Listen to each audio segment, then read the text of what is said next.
ওই যে বলেছিলাম রোজ একটা করে ভিডিও দিব, আবার আমরা চলে এসেছি। এই যে রেডি হয়ে গেছি, ইউনিভার্সিটি বেরোচ্ছি। আবার আমাদের সে একই রুটিন, ইউনিভার্সিটি চলে আসলাম হাঁটতে হাঁটতে। আর এই যে সঙ্গীত ভবনের রাস্তা। আরে তোকে আর আলাদা করে বলতে হবে না, সবাই আমাদের ব্লগ দেখে না, ঠিক চিনতে পেরে গেছে। কি ব্যাপার বলতো আজকে? ক্লাসরুমটা এত ভরা ভরা, অর্ধেক জনই দেখছি প্রেজেন্ট। ভুলে যাচ্ছিস কেন রে? সামনেই তো পরীক্ষা। এই ভিডিওটা দেখে সবার মনে হতেই পারে সবাই কেন নিচে বসে আছি আমরা। এত বড় ইউনিভার্সিটিতে কি একটা বেঞ্চও নেই? না না থাক, কারণটা আমরা পরের ভিডিওতেই জানাই, বুঝলি? চলো আজকে ড্রামা ডিপার্টমেন্টটা একটু দেখিয়ে দিই। কি সুন্দর না?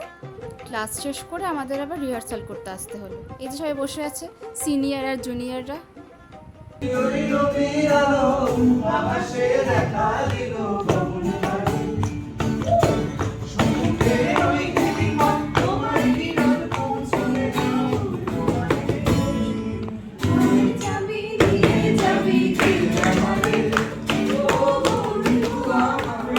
ভাইকে আগের দিন শুধু একবার বলেছিলাম, ব্যাস মালদার ভাই আমাদের আম নিয়ে হাজির।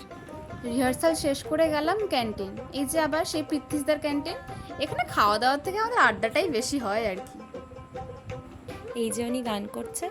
ক্যান্টিন থেকে বেরিয়ে আমরা আবার সবাই মাঠে এসে বসেছিলাম গো মেরে ওর গান শোনার জন্য। চল রে, গানটা না হয় পরেই শোনাবো, এখন আমরা বাড়ি যাই, সন্ধে হয়ে গেছে। টাটা।